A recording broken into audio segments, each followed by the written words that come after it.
What's up, world? So I'm gonna give Facebook a minute just to let people in my house. It's still in my backyard. Um, Still a mess here. But you get through difficult things, which is actually what I'm going to talk about today. You get through hard things and you just deal and you do the best you can. So here, look, I'm going to say something that might sound a bit strange. That solution-focused brief therapy is actually not about solving anything at all. Like, that might sound crazy, right? So the word solution is misleading because solution-focused brief therapy implies that we are focusing on solving something. And the truth is we're not. And I'm going to give you an example. I am living through some really difficult times in my personal life. My house has been destroyed by a storm. So I'm going to tell you a little bit about what's going on. I'm going to kind of take the curtain back a little bit. I'm sorry, I'm not feeling super well today, so just kind of bear with me. So my house has been destroyed by this storm. Take you guys back to when it happened back in February. There was a big, massive storm that brought about snow and really cold temperatures here in Texas. The area here decided, the political leadership here, decided it was a good idea to turn off the power grid to kind of sustain it. But when they turned off the power grid, they had not insulated the generators, so they couldn't turn them back on for multiple days. So here I am stuck in my house with no power. The temperature's dropping rapidly. I decided to go to a hotel where I was for 3 days. When I came back to my house, I discovered that a water pipe had burst and there was water flooding my home, and they had to cut out the walls due to water damage. Now, it is now 3 months later. We're now in mid-May, and they haven't even started rebuilding my house yet.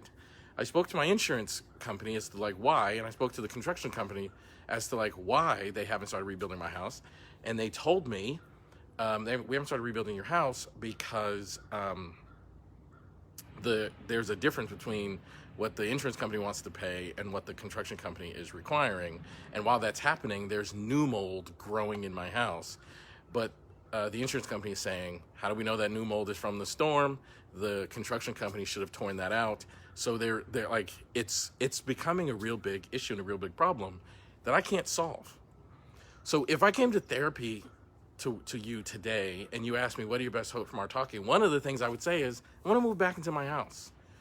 But I have no control over that. And oftentimes, clients are asking for things that they have no control over, but still have a significant impact on their lives. So if you were to ask me, what are your best hope from our talking? And I said, I want to get back into my house. You couldn't say to me, suppose you walk tomorrow back in your house, because I would not experience that as realistic, because you are focused on solving the problem, right? Instead of focusing on my outcome. Solution-focused brief therapy, it's not about solving a problem. It's about accomplishing an outcome. So the question you've got to ask me is things about me. For example, how do you know you can get through this? And then I would be able to tell you, because I've been through hard things before, and I know that I'm strong and resilient and I'm capable. I know I have loving people in my life and family that can take me in. And now it starts shifting my focus to my own resiliencies and the outcomes that I'm hoping to achieve. In spite of all of this, I'm really proud of myself because I'm running my business.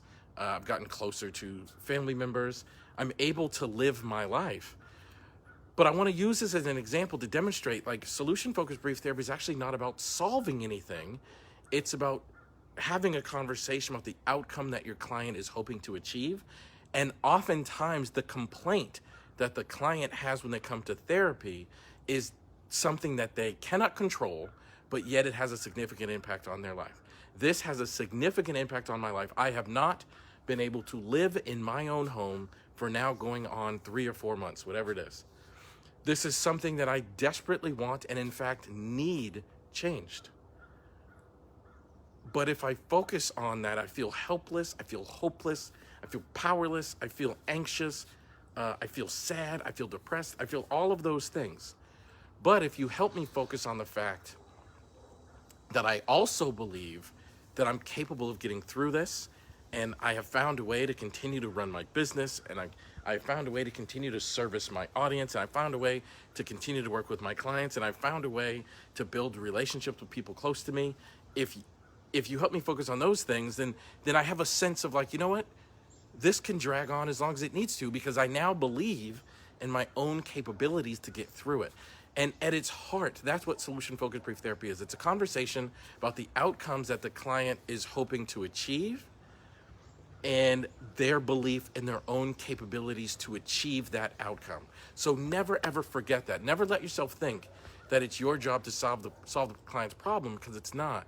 It's your job to have a conversation with someone about their outcomes that would lead them to believing more in their outcomes. So I want you guys to really hold on, because a lot of times people come to therapy, and their complaint is something that they don't have control over.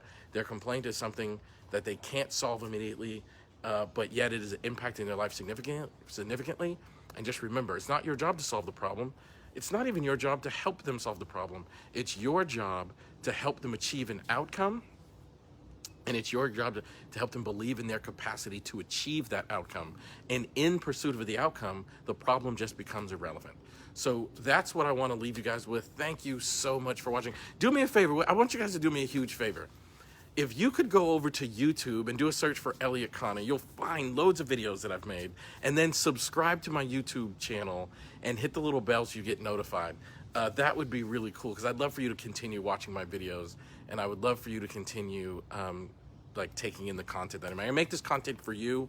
I make this content from my heart, and I want you guys to have access to it. So head on over to YouTube, do a search for Elliott Connie, and you'll see a page that has thousands of subscribers already and loads of videos, and I want you to be my next subscriber. So hit subscribe, hit the bell so you get notified when I post things, and know how much I appreciate you. And thank you guys for being there. Thank you guys for taking in my videos and my material, and thank you for inspiring me and supporting me. And I will see you in the next video. It's gonna be cool.